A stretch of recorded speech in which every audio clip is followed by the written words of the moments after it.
From an early age, I felt an unspoken disappointment from my parents. They didn't need to say it. They never did. Those distant looks, heavy sighs, rolling eyes as if I were in another universe, spoke loud and clear. They really wanted a boy. 3 years later, Mara was born, and I heard my mother say to my father, "Maybe the next one will be a boy." But the next child never came. Complications during Mara's birth put an end to their dream of the boy they had planned to raise. A dream they lost, an unattainable goal, perhaps carried over to future grandchildren. In Ohio, Mara quickly became the center of their universe.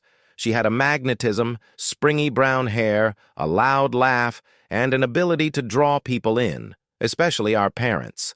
She would bat her bright brown eyes, and they would melt, doing anything she asked, even the smallest thing. Meanwhile, I became independent from them, realizing early on that trying to get their attention was pointless. It wasn't that they completely ignored me. My basic needs were always met. But warmth, hugs for no reason, words of encouragement, all of that was reserved for Mara. I remember it was one evening in my last year of high school. We were all sitting at the dinner table at my parents' house, and I finally gathered the courage to tell them, "I've been thinking about this for a long time, but I've finally made up my mind. I'm going to study architecture." My parents looked at each other. "Architecture?" my mother repeated, freezing with a fork in her hand. "That's a very technical field." My father nodded slowly. "Have you thought about something more feminine? Maybe a teacher or a nurse?" I gathered my courage and took a deep breath. "I've already been accepted to the architecture program at the University of Cincinnati. He said I got a partial scholarship based on my portfolio." Mara, who was still in school, laughed across the table. "I'm thinking about psychology," she said in one breath. Our parents' faces lit up. "Oh, that's wonderful, dear," my mother said, smiling affectionately.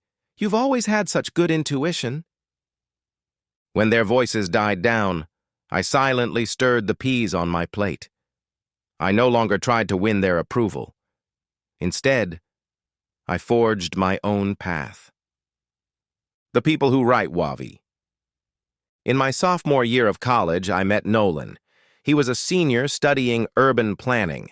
We met in the library in the design section. I was reading my notes for a course on sustainable construction when he accidentally knocked my papers off the table. "Excuse me," he said, picking up my notes. "You're in Professor Lam's class, right? I just know you do such beautiful projects." I nodded in surprise. "Yes, that's me." He smiled warmly. "Would you like to grab a coffee sometime? We can talk about design."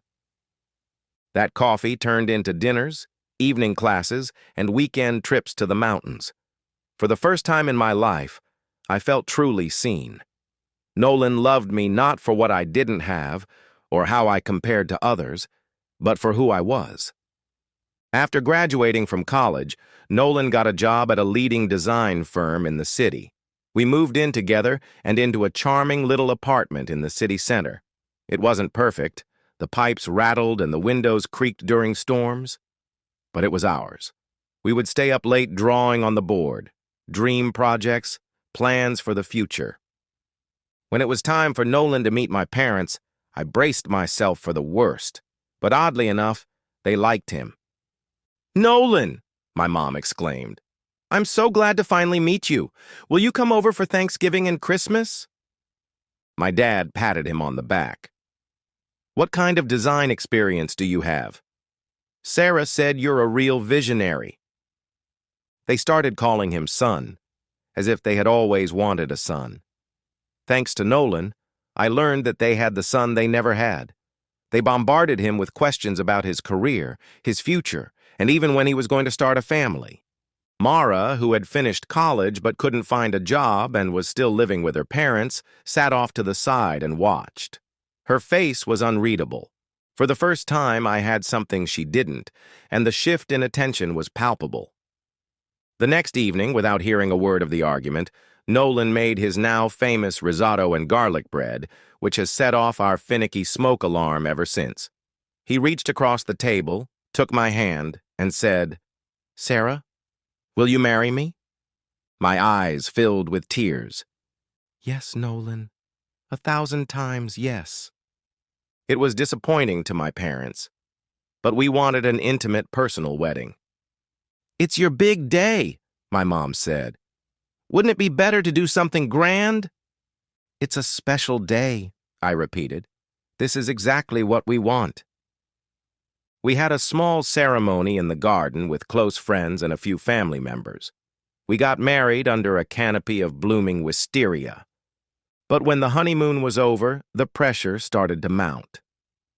"We need to talk about what we're all afraid of," my mom said over Sunday dinner. "Well," she said, hopeful, "when are we going to hear some good news?" I looked at Nolan. "Right now, we're focused on our careers," I said.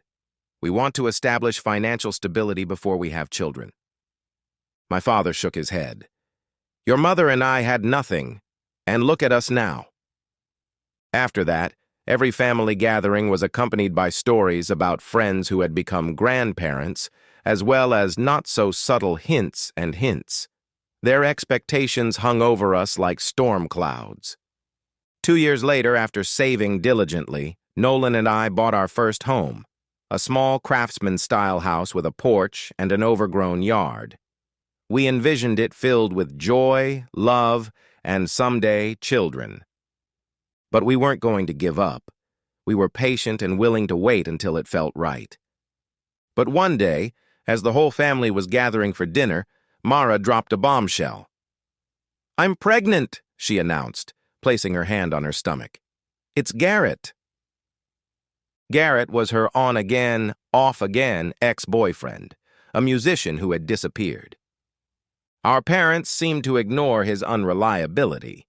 "That's wonderful news." My mom was already thinking up names and decorating the nursery.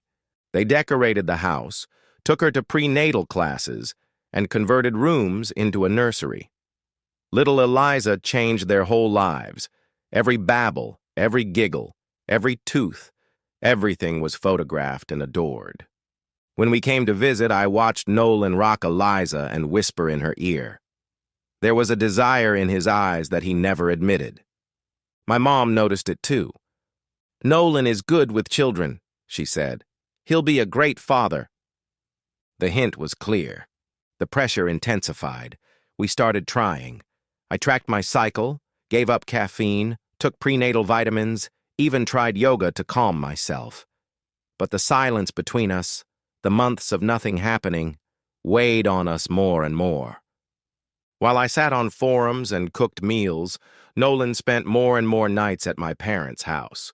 He played with his daughter, discovered his father in himself, built cribs with Mara, babysat Eliza as if it were his calling. My mother stopped mincing words. "You have no idea how he plays with her," she said once. "It's just a shame." "We're trying, Mom," I replied softly. "Are you sure?" she asked. "You've always been so ambitious in your career." Her words hurt me more than she could have imagined. Finally, I turned to a fertility specialist. Nolan sat patiently by my side during the ultrasounds, blood tests, and everything else. I was grateful for his support, but at the time we both thought it couldn't be anything serious. Then the doctor turned to me with sympathy and said, "Sarah, the test results clearly show that you have premature ovarian failure. Your chances of getting pregnant naturally are low." My whole world seemed to collapse. I could hardly hear anything. We drove home in silence. We hardly spoke that evening. Dinner grew cold. "There are other options," Nolan finally said. "IVF, adoption. This isn't the end." I nodded, but inside I was stunned. I decided I would tell them at the next family dinner. "Mom, Dad," I said, putting down my fork, "I need to tell you something. We've been trying for over a year and I can't have children." There was an oppressive silence. My mother's face changed. Her concern gave way to something more serious. "Are you infertile?" she added, as if it were a curse. "You know what a woman is?" She stopped. "It's an empty cradle," my father muttered. My mouth went dry. Mara didn't say anything. She just rocked Eliza on her lap and smiled. "Well," she finally said, "at least now we know who the real woman in the family is." I looked at Nolan, thinking he would say something in my defense, anything, but he just stared at his plate. I got up, tears streaming down my face. I don't even remember how I got to the car. I didn't look back. I went back to the front door and drove away. That evening, I packed a small bag and left a note. "File for divorce. I'll have my lawyer contact yours." The next morning, I moved into a modest rental house on the outskirts of town. It was functional and simple, but it was mine. I closed all my social media accounts and blocked all their numbers. The divorce was quick, too. We had no children and no joint investments other than the house, and neither of us wanted to drag it out. We divided the remaining property equally. Nolan transferred the house to my name, and I later sold it to get rid of all the traumatic memories associated with it. It was a quiet end to what had seemed like a turbulent beginning. I found a job at a local firm and moved to a small suburb outside Columbus, where I tried to piece my life back together. The nights were especially difficult, not just because of the loneliness of the house, but because of the endless questions swirling around in my head in the dark. Why wasn't I good enough? Why didn't he fight for us? And what was so easy for them, just to walk away? But there was something restorative about starting over in a place where no one knew my story. I painted my new apartment in pastel colors, filled the shelves with design books and detective novels, bought a vintage record player so I could spend my evenings filling the air with music, and went for long walks. I wasn't ready for a new relationship, at least not anytime soon. But life has a way of playing with you. One Saturday morning, I was at the local farmer's market picking tomatoes when I accidentally bumped into someone while reaching for a bunch of radishes. My bags fell to the ground, spilling apples and greens. "I'm sorry," he said, bending down to help. He looked up and I saw the most beautiful blue eyes I had ever seen. "I'm Everett." I smiled, a little nervous. "Lydia." He looked at my scattered tomatoes and nodded. "Let me make it up to you. Can I at least buy you a coffee?" I hesitated. There was something about him, his calmness, his soft voice, that made me agree.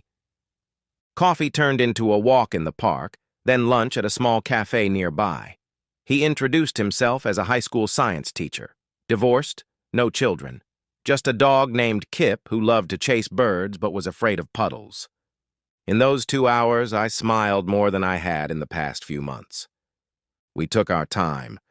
Everett knew I wasn't looking to get into anything serious right away, but he was my island of calm in the stormy sea of my life.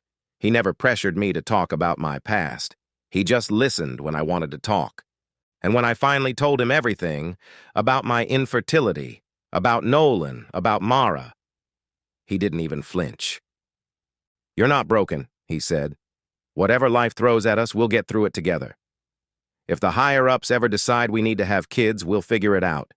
But I didn't marry your future. I love you for who you are right now."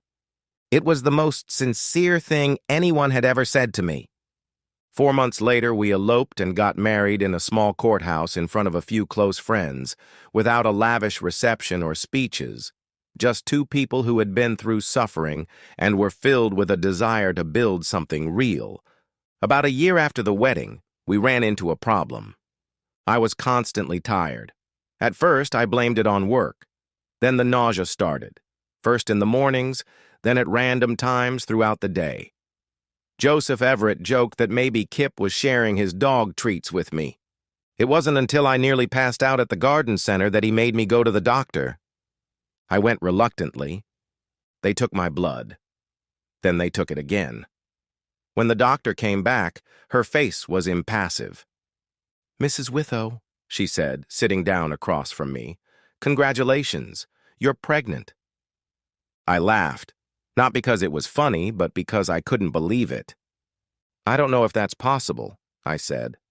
"I've been diagnosed with ovarian failure. I can't have children." She smiled at me. I understand that this is rare, but not impossible. The body, can sometimes surprise us. We've been monitoring you closely, but the results are clear. I left the clinic in a daze. Everett was waiting for me with Kip. When he saw my face, he stood up. "Are you okay?" I shook my head, then nodded and cried. "We're going to have a baby," I whispered. He froze, stared at me, then hugged me tightly. We didn't tell anyone about it. Only a few close friends knew. My mother's family was not allowed into this chapter of our lives. They didn't know about Everett, about our marriage, and they won't know about the baby. On a cold March morning, I met my beautiful boy. We named him Calder, after the artist who showed the world that balance can be both fragile and beautiful. He had Everett's eyes, dark hair, and the softest, quietest cry I had ever heard. When I held him in my arms for the first time, I felt neither triumph nor revenge, only peace.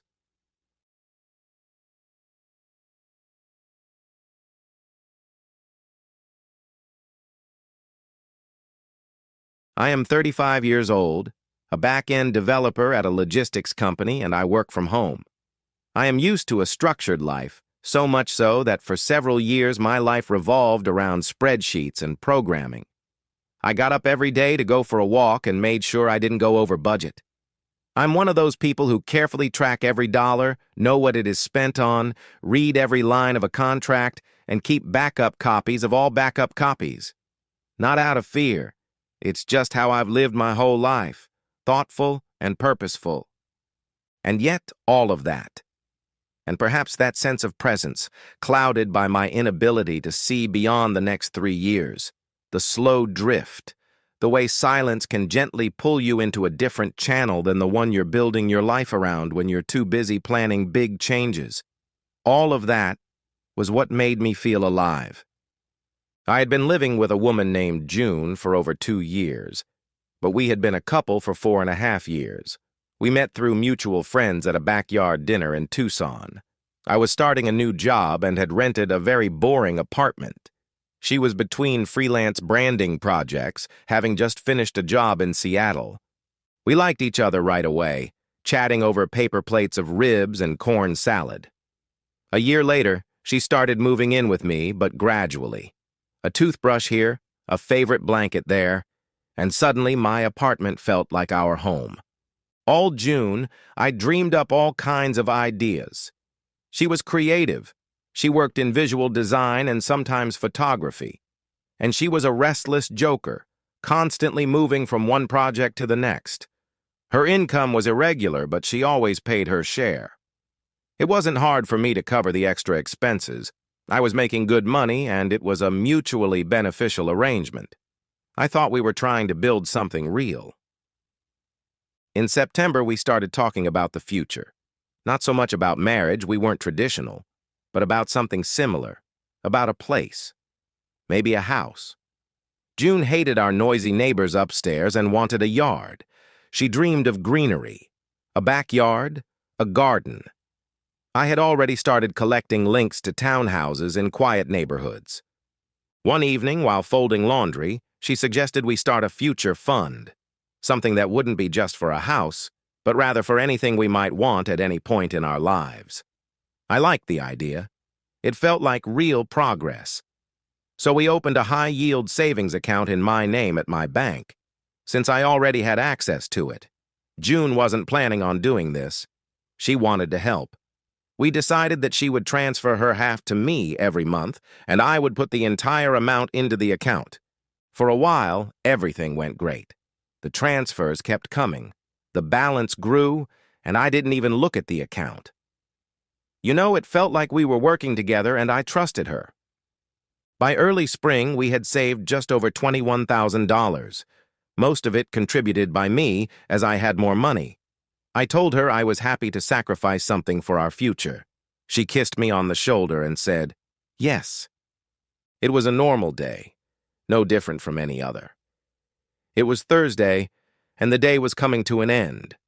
I was about to print out a shipping label for a retro camera I had sold online. My laptop couldn't find the printer, so I used hers. We often shared devices. I opened her print queue, and as expected, there were two files. One was mine. The other was titled Transfer Confirm Cold.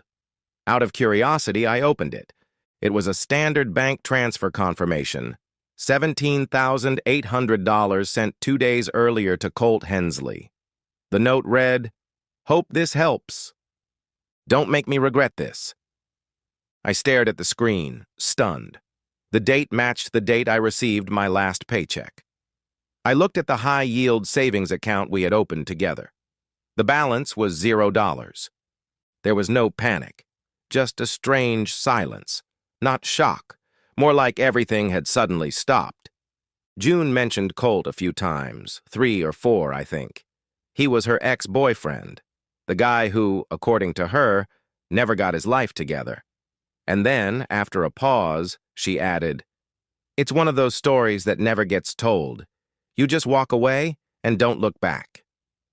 I didn't ask any questions. Everyone has someone like that in their past.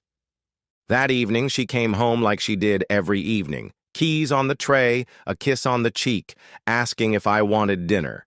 She was in the mood for Greek food. I said I wasn't hungry, but she was ready to order something. I said I'd already eaten. She didn't ask. She turned on the TV and flopped down on the couch. I hardly slept. At 3 a.m., I woke up and started looking through documents, bank statements, Venmo transfers, payment records. I created a folder on my laptop called June Discrepancies. I had to download PDF files, take screenshots, and export tables. The next morning, she got up and made coffee, as usual. She even brought me mine, as usual. I wiped my cup and pretended to be busy, flipping through her phone on the table. I just sat there looking at her, not knowing what to say. Tell her I just saw Colt? That she had lunch with him? Hugged him at a table in a cafe? She noticed I was looking at her and asked, "Are you okay?" I nodded. "Didn't sleep well." She didn't ask any more questions. She just turned and walked away to answer a video call. She always claimed they were calls from clients, but I couldn't figure out who those clients were, who she had become friends with, and who was playing games with her. That evening, as she poured me a glass of wine, I asked, "Can we talk?" She blinked, froze, sat at the kitchen table. I didn't yell. I didn't accuse her. I just asked, "Did you transfer $117,800 to Colt Hensley?" She didn't deny it. She didn't flinch. She just said, "Yes." I asked her why she never trusted me, why she kept spending our joint savings without saying a word. She sighed as if I was wrong. "It's not about you, Ellis," she said. "Nothing has ever hurt me as much as those words." I asked her where she got the money. "Future account," she shrugged. "The one we created together. It was just sitting there. He needed it now. It wasn't gone forever." Did she think it was right? Maybe she sincerely believed it was right, and she said to me, "I did what I thought was right. He was there first, Ellis. You're just the safe choice." No apology, no guilt. Just a justification, as if I should have understood why. I didn't say anything, got up from the table and went to my office. Then I opened the new folder I had created the night before and started dragging everything into it. Screenshots, bank statements, the transfer confirmation she had accidentally left in the print queue. I copied everything to an external drive and named it Legal Contingencies. It still didn't seem real. That evening, June ordered takeout and watched a nature documentary as if everything was normal. I went to my office and read the bank's rules, reading the fine print. It was an account in my name only. She had no legal access to it. She knew both the bank and account numbers because I had told her the bank number when we opened the account. I thought she wanted to check how we were doing. Trust now seemed naive. Saturday came. Neither of us brought up the subject. I pretended to be working on a side project. She was at home, sprawled out on the couch watching a TV show about disaster relief. Once I walked past the kitchen and she laughed, saying it was good, she was on the phone, as if everything was normal. That's when I realized how different our worlds were. I quickly closed my laptop, but what I didn't expect were letters from Mara, June's childhood friend. We had seen each other a couple of times and had lunch together. Mara always seemed smart to me, more level-headed than June's other friends, who were more artistic. It was a spontaneous message, just a normal Tuesday. Mara: "What's the hardest question?" Me: "Sure." Mara: "So she sent Colt money again?" Again, that one word hit me like a punch. I asked her what she meant. Mara replied with a long message.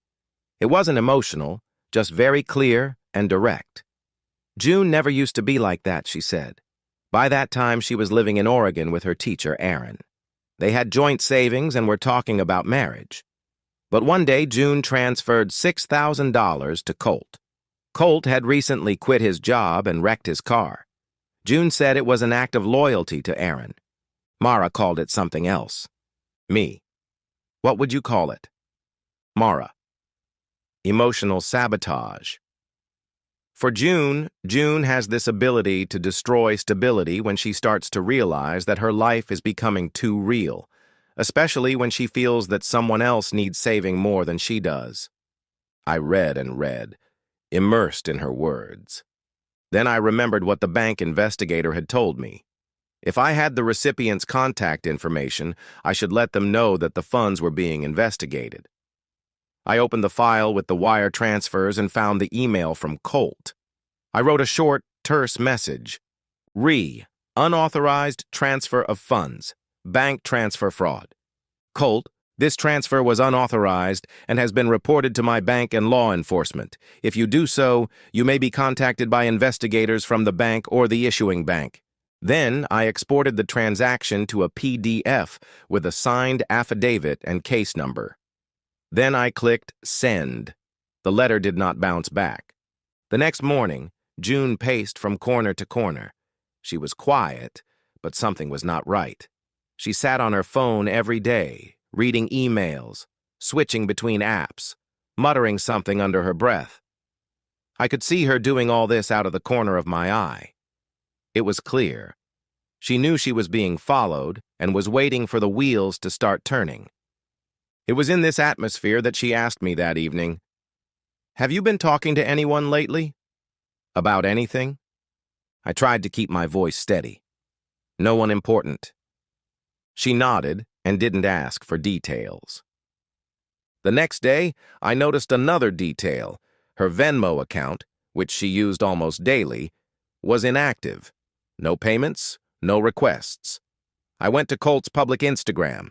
It was gone too, deleted or set to private. After that letter, they both disappeared. On Friday afternoon, I received a call from the bank's fraud department. A man named Simon informed me of the latest developments. "The internal investigation is complete. The transfer is on hold. It will most likely show up as unapproved. But even though we can't immediately return the funds due to third-party restrictions, we have immediately frozen the account from which the funds were transferred. These schemes will be investigated as part of a new investigation." Then he paused. "I won't comment on other transactions," he said, "but I will say that this is not the first time this has happened. You did the right thing by documenting everything from the beginning." He had nothing more to say. I thanked him and hung up. I had just come home and left my room. She put down her keys and asked, "How was your day?" "Good, productive," I replied. She seemed to want to ask something else, but didn't. That evening, when we were playing, we had dinner together. She picked at her salad. I finished the leftovers. The silence was more than awkward. It weighed on us like dust that had accumulated in a room that had been closed for years. "Are you still angry?" she asked. I replied, "I'm not angry. I just needed to clear things up." But that confused her more than if I had yelled. That weekend, I began secretly packing my things. Not everything, but enough. My laptop, a week's worth of clothes, my passport, and a backup drive with all my documents. I put it all in a black gym bag and left it in the coat closet. I said I'd wait a few more days. The last conversation. However, the next morning, she was looking at her phone. Candles, jazz playing in the background. It could have been a normal morning if not for the tension in the room. She turned to me. "You've been quiet. I've been hard on you. But can't we talk about this? Or maybe take a break to create something new?" I looked at her for a long time. "But by this point," she continued, "you've already made the decision for both of us." She didn't argue. She just looked at her mug and nodded. That evening, I put the box on the kitchen table. No dramatic letters, no farewell notes, just a cardboard box and a few things inside. Not her clothes, not her books, but things that had accompanied the lies. A screenshot of a table titled "Our Future Goals." A welcome note from the bank where we opened a savings account. A Polaroid of us standing in front of a blue house with yellow trim, the one she insisted on showing me even though it was too expensive. She said it reminded her of the house she grew up in. I placed a printed PDF file with this notice on top: Bank Transfer Dispute Summary. Status: under review. Account holder: LSM. Funds: $117,800. Flagged: unauthorized use. Claim filed 13 days ago. She didn't say anything when she read it. She put her hand on the box as if she didn't want to touch it. That night, I slept on the couch instead of next to our bed. She never said, "Come back to me." By Tuesday, I was gone. Not forever. Not yet. I just needed to get away. I stayed with a friend. He didn't ask any questions, and he had a spare room. I gave him the short version: financial infidelity, broken trust, and we're going through a rough patch. While I was away, I transferred the lease, moved the remaining money to a new bank, froze my credit, signed up for alerts, and changed all my passwords, even the ones that seemed silly. And I changed my paycheck at work because June no longer had access to it. 2 days later, she emailed me. It was long, paragraph after paragraph. She wasn't angry, but it was a powerful letter. That she never wanted things to get to the point where she panicked, that Colt had been after her long before me. That one day, she hoped, I would understand. I was the only one she knew would always be there for her, she said. I didn't reply. Instead, I sent a one-line letter. Subject: no more safety net. Text left blank. She never replied. A week later, another friend told me that she had moved not just out of her apartment, but out of town. No goodbye, no address. She was just gone. I didn't ask where. I didn't care. I still hadn't received the money, but the account was closed, the case was open, and the records were securely sealed, and I felt, if not victorious, then at least vindicated. My name was protected. And the rest? That was her cross to bear now.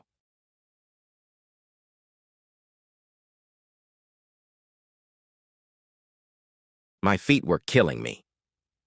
I stopped at the back door of our house and took off my shoes. I had to show an elderly couple the last houses listed for sale by the real estate company I work for. I felt like a silly woman coming to work in 5-inch heels. After walking through what seemed like 3 dozen houses and yards, I was very glad I had taken off my shoes. I was happy for other reasons as well. The walk and conversation had paid off. The couple chose the largest, most elegant, and, most importantly, the most expensive house. It had been on the market for over 2 years. In addition to the usual commission, which was already quite good, the lucky seller was offered a bonus. When the deal was closed and I had the prospect of getting enough money to pay my bills, I decided to rush home. I hoped it would be a good chance to meet my husband, Roy. He was in his final year of law school, but if I remembered his schedule correctly, he should have had a few free hours between classes. I was ready to open the bottle of champagne that was in the fridge, have a drink, and see if I could talk him into having sex. We hadn't been doing it much lately. I explained it away by saying that Roy was working hard and had a lot of studying to do. If we could just get through our last year of school, we would be invincible. We fell in love in college and started dating in our sophomore year. We got married right after graduation.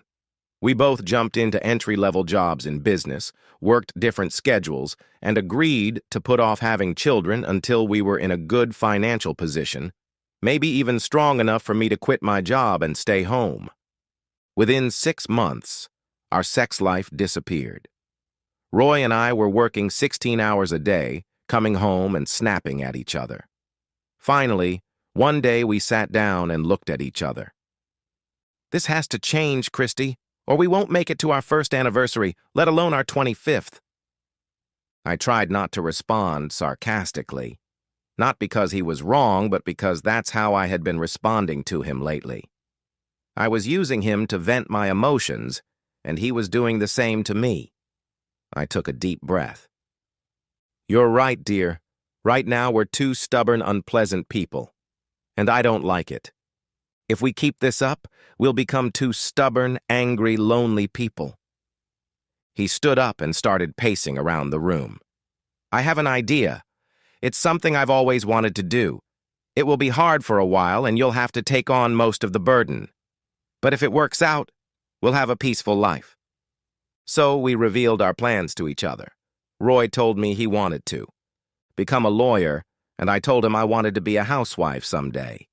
So he went back to college. We gave up our business careers, took his suits to the dry cleaners, sold our second car, and moved into a small rental house near the campus. I found a job at a nearby real estate firm, first as a secretary, then as a salesperson, and a damn good one at that.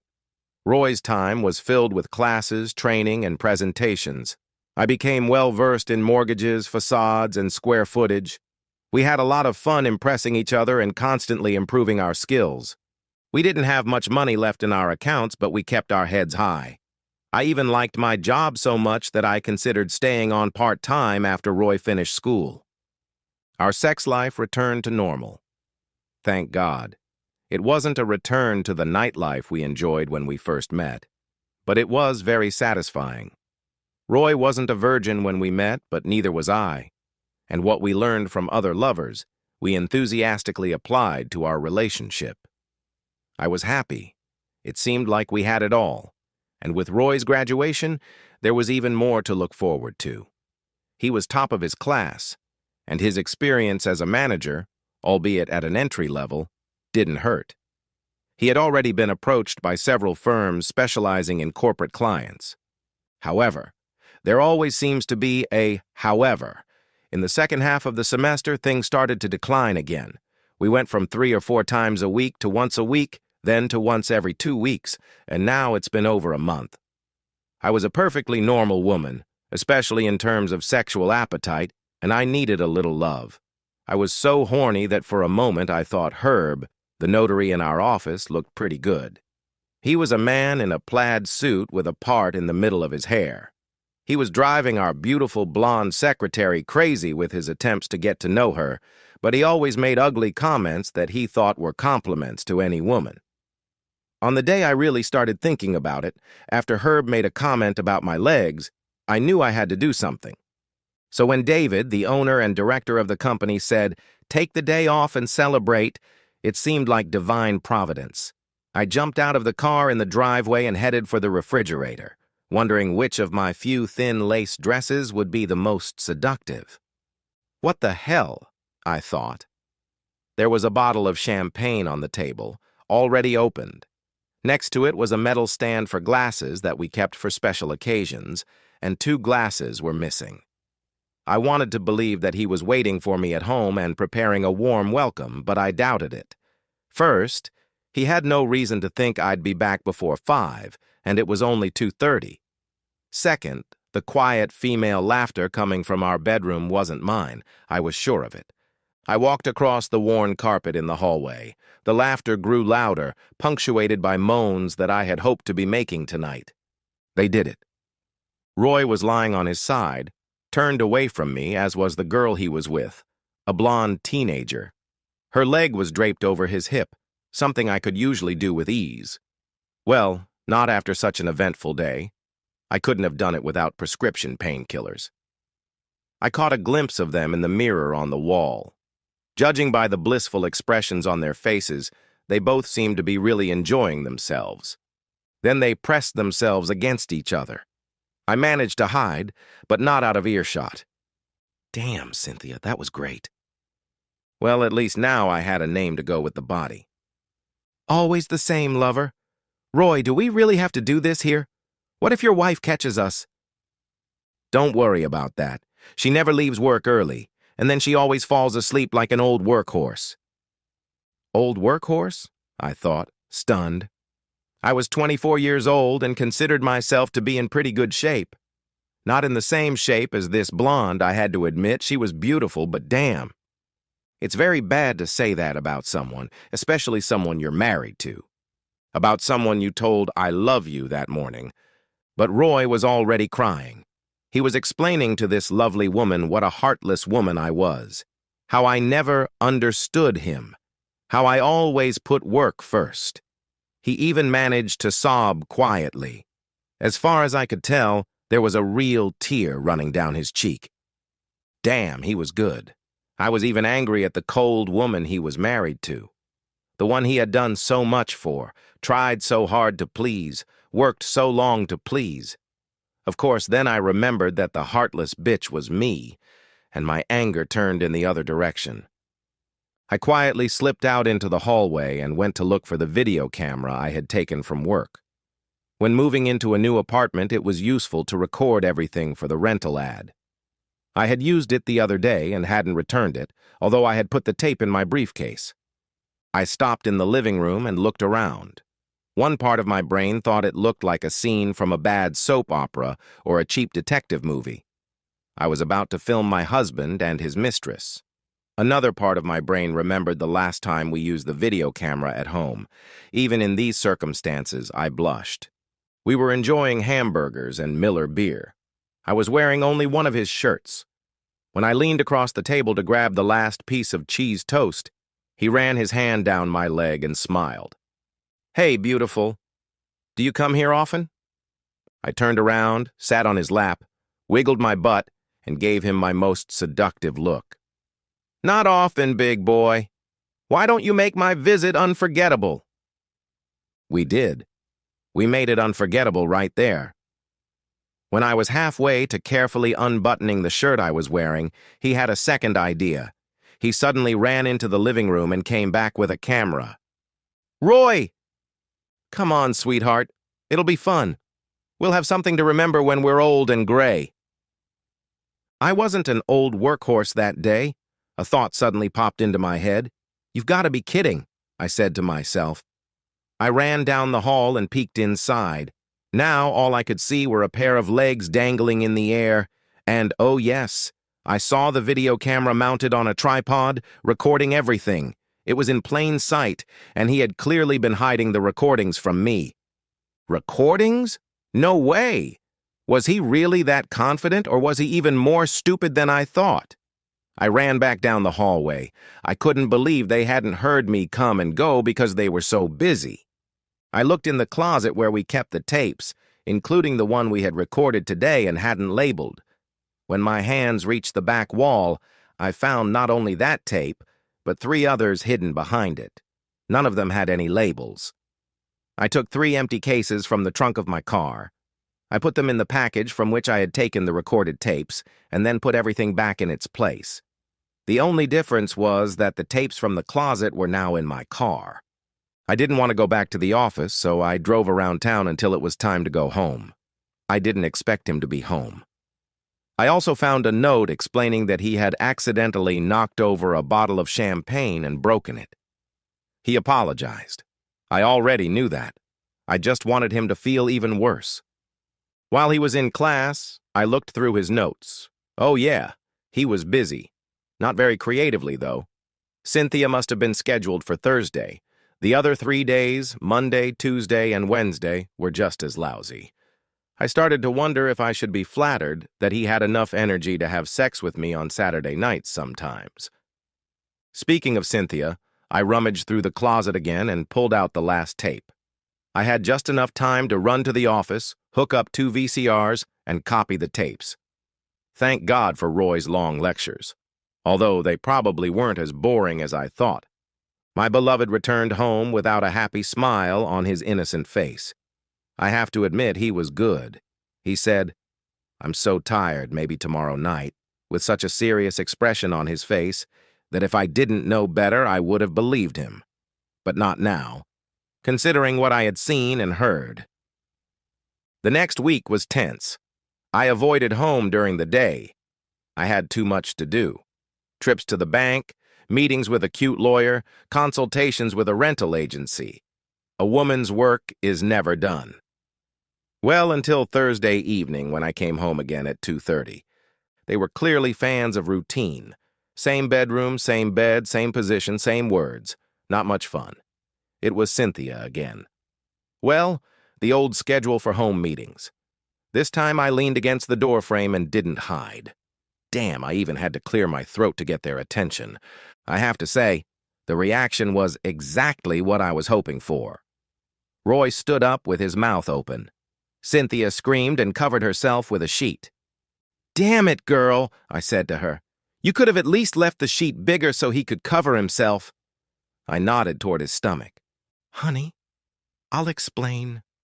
I raised an eyebrow and waved my hand. Of course, I couldn't let him say a word because that wonderful cliché was followed by nothing but squeaks, and I really wanted to hear what he would come up with. The representative who had come with me slipped past me with a smile on her face. "Here," she said, handing him a stack of papers. Then she glanced at her watch and said, "You were served at 2:47 p.m. While he was looking at his hands, she turned, patted me on the arm, and told me to stop by if I wanted some fun. I almost laughed. As my friend's friend, I knew very well that she was happily married to another police officer, had lived there for many years, and had 3 wonderful children. But I appreciated her comment. "What the hell is this?" Roy found the strength to speak. "Divorce papers. What did you expect, a kiss? Have a nice day?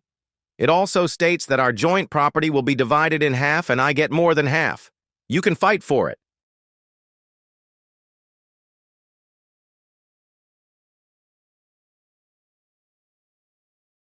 They say you only truly know someone once you've seen their dark side. I thought I knew everything about Sarah, my wife of 12 years. She wasn't perfect. Nobody is. But she had a magical touch that made the ordinary extraordinary. She laughed so loudly that her laughter filled the room and her thoughts raced with unbridled ambition. However, ambition and recklessness are 2 different things, and I was about to find out how far Sarah was willing to go in the latter. It all started with a debt I didn't know about. She never mentioned it, and I forgot to ask. We shared a home, a child, and a life, but apparently not everything. First and foremost, our financial problems. I had always been responsible, doing everything I could to control our spending, saving money any way I could, making sure we were prepared for Noah's education, and paying our everyday bills. Sarah was a person who lived in the moment, and that's what she does. I'm not going to completely condemn Sarah. She had dreams, and I respected them deeply. But when those dreams turned into a $20,000 expense that we didn't have, she could have at least warned me, but she didn't. No, she did the opposite. She went and borrowed the money without telling me and planted a financial grenade under me. Someone threw me a hot potato and said, "Enjoy." It all ended when she left, leaving my life in ruins. When I looked up, she was gone, along with her suitcase and my peace of mind. Noah was so stupid, he didn't see the storm coming. There was a note on the kitchen table in her handwriting. "I have to follow my heart. Deal with the debts, Jacob. They're yours now." At first I laughed. Not out of laughter, but out of surprise. Follow her heart? Was her heart somewhere on a yacht, sipping a margarita? Mine was here, in a mess of unpaid bills and betrayal. And then there was Noah. How do you explain to a 10-year-old that his mother has abandoned him? You can't explain it. At least not at first. He tells himself that he will protect him from all this chaos for as long as possible. And Noah is not an ordinary child. He is smart, too smart. It was one of those moments when I always felt enormous respect for his intellect, almost envying his insight at times like this. Sarah herself made the house feel emptier, not just in a spatial sense, but emotionally as well. She filled the space with a kind of regal authority that was never overbearing. Now she was gone, and all the rooms were empty. I leaned against the sink and stared hopelessly at her notes. God, where did I go wrong? Was it the arguments? The constant fighting over money? The nights I went to work while she worked on holidays we couldn't afford? Maybe it was all of those things. Maybe it wasn't. Maybe she didn't become this way suddenly. Maybe she was always like this and I was too stupid to notice until now. But Noah was there. He was my rock. A reminder that despite all the destruction Sarah had left behind, I still had something to care about. Now, he was my priority. Not debts. Not betrayal. Just him. So I shoved Sarah's scribbled note into my pocket and thought to myself, just because she had made her choice didn't mean she could dictate how we lived our lives. And of course, that was easier said than done. Sarah's wounds were already starting to open, and I hadn't even begun to assess the damage. And here, gasping for air, I breathe in your air, my lungs clearing of your breath. You are magnificent in your water, and through it all I can feel your perfume dancing, heavy and suffocating me from all sides. And yet I haven't lost the only thing she couldn't take from me, my iron will. But now I wonder if Sarah understood what she was sacrificing. Not just me, but Noah too. Did she think we could do without her? Did she not care at all? I may never know, but standing there in the kitchen, looking out the window at an uncertain future, I realized one thing. She had made her choice, and I had to make mine. Betrayal always hurts, but when it's shocking, it softens the emotional pain a little. Looking back, I noticed that cracks had begun to appear. The scariest thing is that you don't believe they can break, even when you see them, until they do. And when Sarah left, it wasn't just my heart that broke. My sense of security, my trust, and to be honest, my pride were shattered. The day after she disappeared, I paced around the living room like a caged animal. Every step was heavy with questions I had no answers to. Why didn't she tell me about this? How could she leave Noah? And the worst part was, what was she thinking? This new guy. Was he going to reveal the secret of her life that justified destroying our family and getting us into debt up to our ears? That morning, Noah walked into the wall I was staring at. Dad, are you okay? There was fear in his voice that shouldn't have been there in the voice of a 10-year-old child. I wanted to lie. I wanted to tell him that everything would be okay, that Mom would be back soon, and that one day we would all laugh about this. But you can't fool Noah. He looks at you when you talk like he's peeling the skin off your words to get to the truth you're not saying. So I didn't lie. I just softened the truth a little. Your mom just needs a little break, I said, smiling as if it hurt me. She's got a lot going on right now. He narrowed his eyes. I thought he was going to see through me, but he just nodded slowly, as if he had put the thought out of his mind. Okay, he said, but if you need anything, just let me know. I'll take care of it. And one phrase stuck in my head, more than Sarah's note could ever contain. He was 10 years old. He should have been worried about football practice and his math homework, not whether his father was going to be okay. But there he was, comforting me as if he were the adult, and I was the one who needed comforting. By evening, the news Sarah brought was even more shocking. I couldn't understand how this woman could pack her bags, walk out of the house, and leave with some strange man. I did everything I could to keep myself busy, cleaning, sorting bills, anything that would distract me from my dark thoughts. But it was all too obvious. The coffee cup she left on the table, the scent of her perfume, the half-read book on the nightstand. I was still in shock when Noah walked into the kitchen with a plate of peanut butter sandwiches. "You haven't eaten anything," he said, pushing the plate toward me across the table. I turned to him, my heart aching. "Thanks, buddy," I said, meaning that I should try some, not that I was hungry. He looked at me, then said the thing I had been desperately hoping to avoid all morning. "Is Mom coming back?" I froze. How could I answer that question? Sugarcoat it? Give him false hope? Tell an innocent lie that would ruin his life, or tell him the harsh truth? "I don't know," I admitted, "but whatever happens will be okay, I promise." Noah looked at me intently. Then he nodded, as if he had decided to trust me. "Okay." The truth was, I didn't know if I trusted myself. That evening, while Noah slept, I sat alone in the dark living room, running my hands through my hair, trying to come up with a plan. I was drowning in a whirlpool of impossible and unsatisfactory options.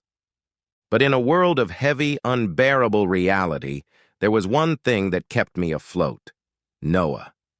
He was my anchor, weighty gray. Why I'll never break down. I took a deep breath, straightened up, and said, "We'll get through this, one step at a time." He didn't say anything, but something in the way he looked at me alarmed me. I recognized that look, the same laser focus he brought to a project, not stopping until he found the answer. It had started even earlier, actually, the moment I turned 18, but I was so consumed by panic that I barely noticed it. Later that evening, after Noah had gone to bed, I sat down again in front of the loan notification, my head spinning with unanswered questions. How had Sarah gotten that kind of money, and why did she need it? The answer was so close, yet so far away, like fog in the dark. And then there was the question of the empty bank account. Where was the money if she had withdrawn every last penny? Was it hidden in some offshore account, a nest egg for a new life with David? Or was she doomed, and the only evidence of her existence in this world were the bloody receipts that had been shredded and were now impossible to decipher? Her ambitions crushed. I had no answers, but one thing was clear. Sarah had left me with a problem I couldn't ignore. And although I could have wallowed in resentment and self-pity, I craved it and wanted to dive in like anyone else. I didn't think I could allow myself that luxury. Not when Noah was depending on me. So I did what I always did. I took a deep breath, rolled up my sleeves, and braced myself for the storm. Because if there was one thing I had learned in life, it was that you couldn't run away from your problems. The only thing you could do was face them head-on, painfully, inch by inch. You'd think I'd hit rock bottom when I found out I was $20,000 in debt and my savings were running out.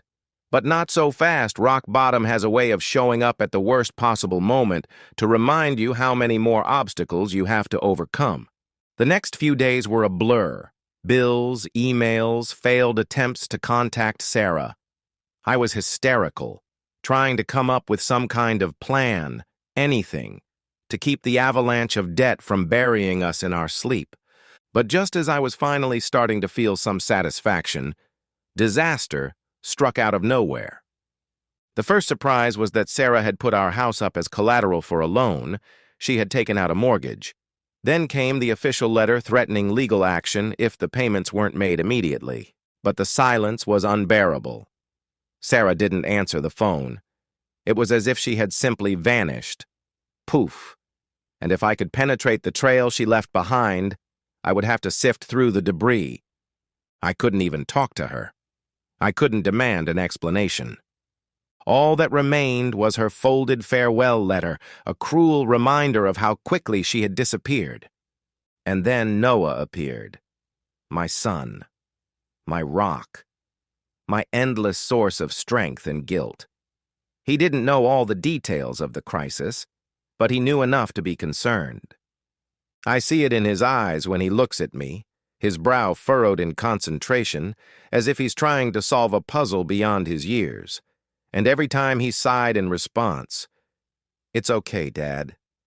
I'll figure it out. A suffocating weight of failure pressed down on my chest. On one of those nights, hunched over the kitchen table staring at the numbers that stared back at me defiantly, one became two, then something else. That's when everything changed. The math didn't lie. I couldn't pay the loan or cover our expenses. Something had to change. But it couldn't be Noah. Newspaper ads didn't help. Neither did friends, relatives, and acquaintances he could once turn to for help. But now, in a recovering economy and with social distancing, he knew all too well that he was one of 130 million unemployed Americans, and even more. But my God, how could I give him up when everything else was going to hell? "Dad?" His voice pierced my panicked thoughts. I looked up and saw him standing in the doorway, his expression neutral but serious. "Are we going to be okay?" I hesitated. The truth choked me, pressing down on my chest so that I couldn't speak, but I couldn't lie to him. "I don't know, kid," I admitted, "but I promise you that we will do. We will do everything in our power to make sure that doesn't happen." He nodded as if he knew exactly how I would react. Then he sat up straight and, without pausing, placed his small hand on my shoulder. "It's okay," he murmured. "I have an idea." I blinked, looking at him. An idea? "Noah, this isn't homework. We're talking about $20,000. This isn't a problem that can be easily solved with a few planning principles." "I know," he said. His voice was so calm that I felt both comforted and scared. "You're not alone in this. You don't have to do this alone." My instinct was to brush him off, to assure him that this was an adult problem, that he shouldn't worry about it. But he looked at me in a way that made me stop. It wasn't just determination, it was understanding. He wasn't just trying to help. He truly believed he could. And I nodded. "Okay, buddy. What's your idea?" His lips twisted into a crooked smile, and for the first time in days I felt warmth in my chest. "You'll see," he said, smiling and disappearing into his room. The next morning, we found him hunched over his tablet, tapping away at the screen and causing explosions. When I asked what he was doing, he replied, "Research." When I asked him to explain, he smiled like a devil and replied, "You'll find out soon enough." At first, I thought it was just a defense mechanism, a distraction that made him feel like he was helping. But as the days went by, it became clear that something was wrong. Important moments. He started asking strange questions about Sarah, her mannerisms, her favorite places. He even wanted to know if I had access to her email. I did, but I had no intention of using it. "Why do you need to know all this?" I finally asked one evening. "Just trust me," he repeated, the same determination shining in his eyes. "I'll take care of everything." To be honest, I didn't know what to do. Part of me wanted her to respond, to let me know that I was the keeper of her secrets. But another part of me, the part I couldn't put into words, wanted to submit to him. Maybe it was desperation. Maybe it was just the beginning of realizing that he was much smarter than I had ever thought. Whatever it was, I pushed it aside. And for some reason, watching him, I felt a strange comfort. And for the first time in all the months since Sarah had left, I truly felt, really felt, that we had a chance to make it work. The moment everything changed. Looking back, I realized that was the turning point. It wasn't just about the debt or Sarah's betrayal. It was about us, me and Noah. We were much stronger than she or he could ever tear us apart, no matter how hard they tried. And soon I realized how naive it was to think that Noah's words, "I'll take care of it," could have such power. Sarah's call. I almost laughed. Her anxiety was so intense that it couldn't even be contained. "All you want to know is what happened." "What?" I said, feigning innocence. "I thought you knew what you had to do, Sarah. Your love, Your freedom? My $20,000? Isn't that what you always wanted? Jacob, this isn't funny, she snapped, her voice tinged with irritation. David is furious. He got me into a legal mess and now he's being questioned at work about the loan, he said. What have you done? Me? I didn't do anything, I said, enjoying the pause in the conversation she had created with her scream. For the sake of our son, you may have beaten me at my own game. Then there was a pause, a long one, so heavy, so tense, that it seemed as if it would break at any moment. Noah? She finally replied, her voice trembling. Why did Noah get involved in this? That's it, Sarah, I said, now defiant. It's as if while you slipped away to live your new life, Noah picked up all the mess your life was in and put it back together. He found out what you were doing, reported your loan fraud to the bank, and managed to freeze your account before you could spend another cent. No, that can't be, she whispered, gasping for breath. He's just a child. No, I said, and a smile appeared on my face. He's our child, and he's 10 times smarter than you think. Her voice trembled with rage and despair. You have to fix this mistake, Jacob. They'll say I'm the one who committed fraud. Maybe you did, I replied, the mockery evident in my voice. You stole money, based your actions on lies, emptied our savings account, and left your family in financial ruin. What did you think would happen? Her breathing was ragged and labored over the phone. I didn't want it to turn out this way, she whispered. I thought it would be a new beginning. I clenched my teeth as her words hit me like a hammer. A new beginning? Leaving your son and me broken? You call that a clean slate? I didn't think... She started, but I cut her off. No, you didn't think, I hissed. You didn't think about the mess you left behind, about what you wanted to burden Noah and me with. You only thought about yourself. There was a pause, and then she said something I would never have said. I'm sorry. I froze. I was struck not so much by the apology itself as by the honesty behind it. My wife, Sarah, was gone. Sarah, with whom I saw my future, and who saw her future with me. But it wasn't enough. It wasn't enough anymore. I'm sorry doesn't excuse you, Sarah, I said firmly. I'm sorry doesn't erase your debt, doesn't undo the damage you've caused. If you care, and you know you have to face this, then go and do it. Her silence was deafening. It would mean losing everything, and I could see it in her eyes, her freedom, her life with David, perhaps even her dignity. And she wasn't going to give that up, no matter how deep her remorse was. I can't, she finally said so quietly that her words were barely audible. Well, then I can't help you, I replied flatly. Jacob, please, she begged. David says he's leaving me. Without him, I have nothing. Well, maybe you should have thought about that before you left, I said. But don't worry. The authorities will be happy to help you sort everything out. I hung up without letting her say a word. My heart was pounding in my chest, my fingers were shaking. It wasn't anger or irritation. It was the sudden realization that this woman talking to me on the phone was now a stranger to me.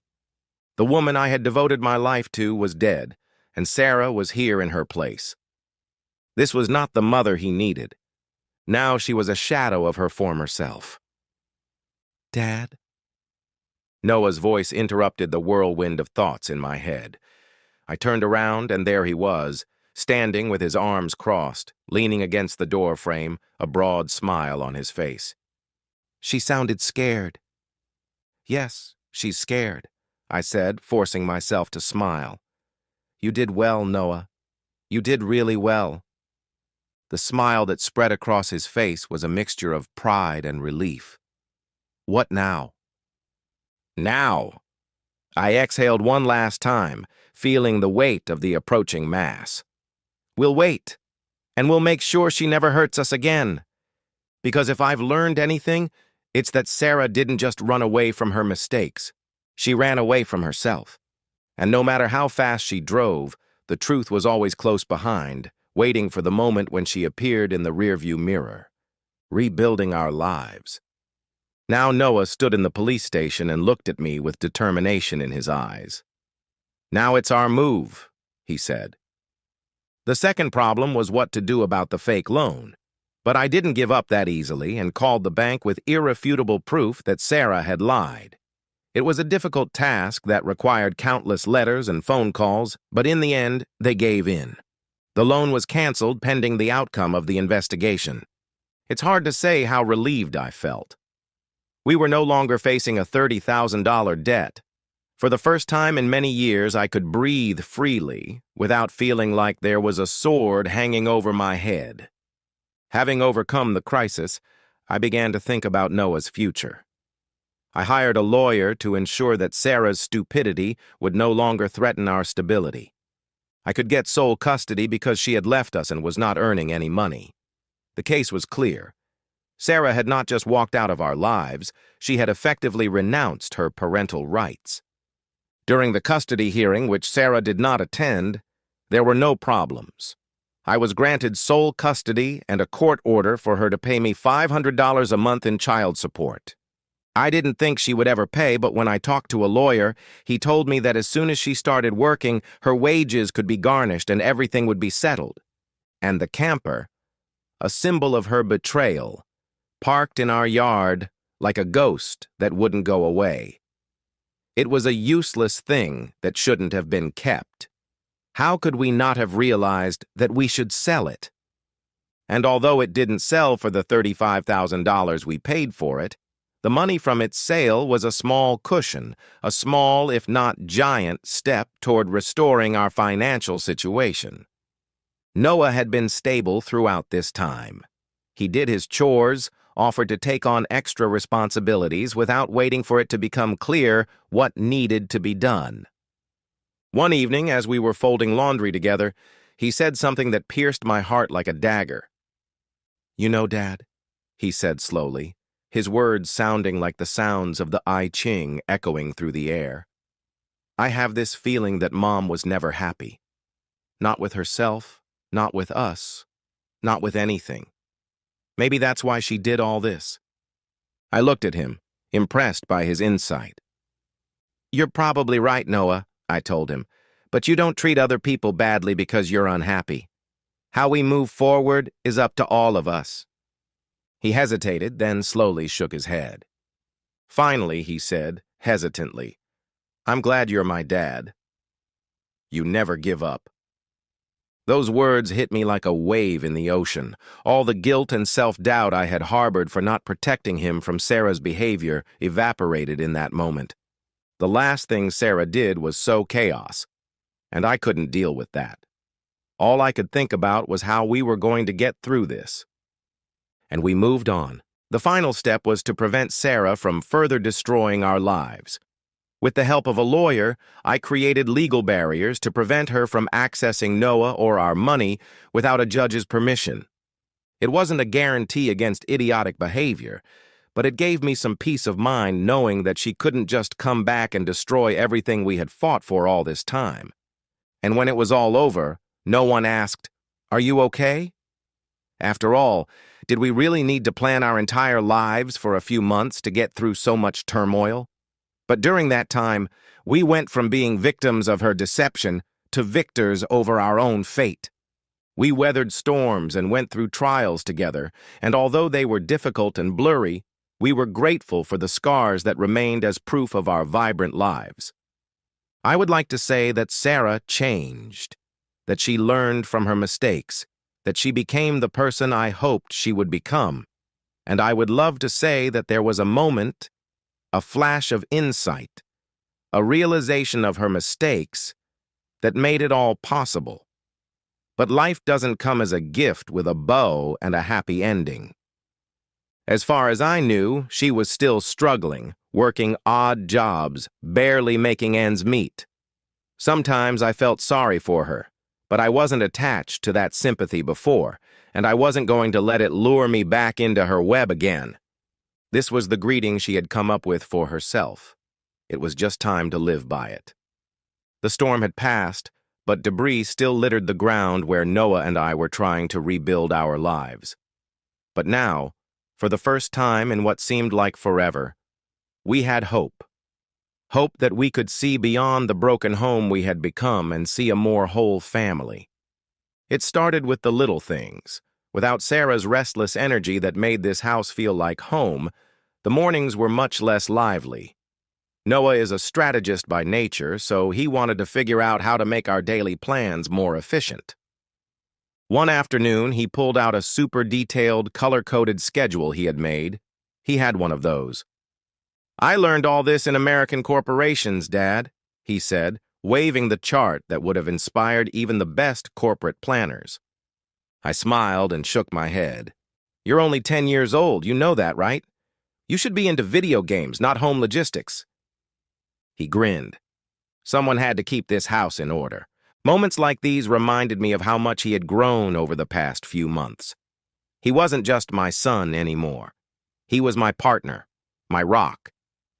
Finally, they felt that financial stability was within reach. Selling their camper had brought in some money they could put into savings, and the loan that had once been so large it overshadowed everything else in their lives was gone with it. I worked shifts whenever I could, driven by my obsession with getting Sarah's savings back. It was a tough fight, but every dollar saved was a victory. We were one step closer to the day when we wouldn't have to look back. Even the well-prepared Noah did his job damn well. One afternoon, I came home and found him in the kitchen with a tray of warm cookies cooling next to him. "What's that?" I asked, raising an eyebrow. "I'm starting a cookie business," he said, like a child who had just come home with a new tooth and was announcing his new venture, and handed me a flyer he had made at school. 50 cents a cookie. All proceeds go to the Jacob and Noah Fund. It made me laugh. A laugh that came from deep within, unadulterated joy. "I hope you never have to do this," I said, stroking his hair. The pain that never goes away. Not every day was a day of victory and triumph. Some nights, the past was a burden whose weight was eternal. Instead of sleeping, I relived Sarah's betrayal, the moment that preceded the moment everyone else in my life saw, and wondered if I should have done something different, anything, between that moment and the disaster that followed. And I watched Noah stare into the distance. She was his mom, and he could never be ashamed of that. Even if he was angry with her and had to crawl through the mud trying to get rid of the fact that he treated her like any other person when he happily told the whites they could go to hell for treating him like he was less than them. But that didn't change the reality. She was always his mom, and no one could deny that. One night, while we were watching a movie in the living room, he asked me a question I wasn't ready for. "Do you think she'll ever come back?" I froze, surprised by the question. "I don't know, buddy," I replied honestly. "But if she does come back, it will be in our time. You have to earn it. Show her that you're worthy of being the mother she should be." He nodded thoughtfully. "I hope not," he said softly. "But it's okay. We're doing just fine without her." It was bitter to hear those words, but they burned me and ignited an unbearable pride within me. Weeks turned into months, and a new normal emerged. Not the normal we had known before, but a new momentum that seemed like it would last forever. We found comfort in small, everyday joys. Cooking dinner for him or for myself, or for both of us if we decided to share. Playing board games on the weekends. Spending evenings on the porch watching the world that wasn't ours. No big surprises, no life-changing events, just the daily, painstaking work of rebuilding. Noah's last words. One evening at dinner, Noah looked up and said, "Dad, I think we're going to be okay." My heart filled with warmth, and I smiled. "Yes, son, I think so too." Sarah's betrayal left scars, but it also hardened us and made us stronger. It revealed Noah's strength, his fierce loyalty, and his ability to adapt. And it awakened my own strength, a fierce determination to do right by him, that inner caged animal hungry to survive this and give my son a better life, wherever this journey took him. Now that I know Sarah's departure wasn't the end of our story, I understand why it happened. It was a new chapter, one that Noah and I would write on our own terms, untouched by the storms of the life she had run from. The road ahead wouldn't be easy, but as I watched Noah that day, already working on his next project, I felt something new, something deep and comforting. Peace. Whatever lay ahead, I knew one thing. We would fight together, and together we could endure anything.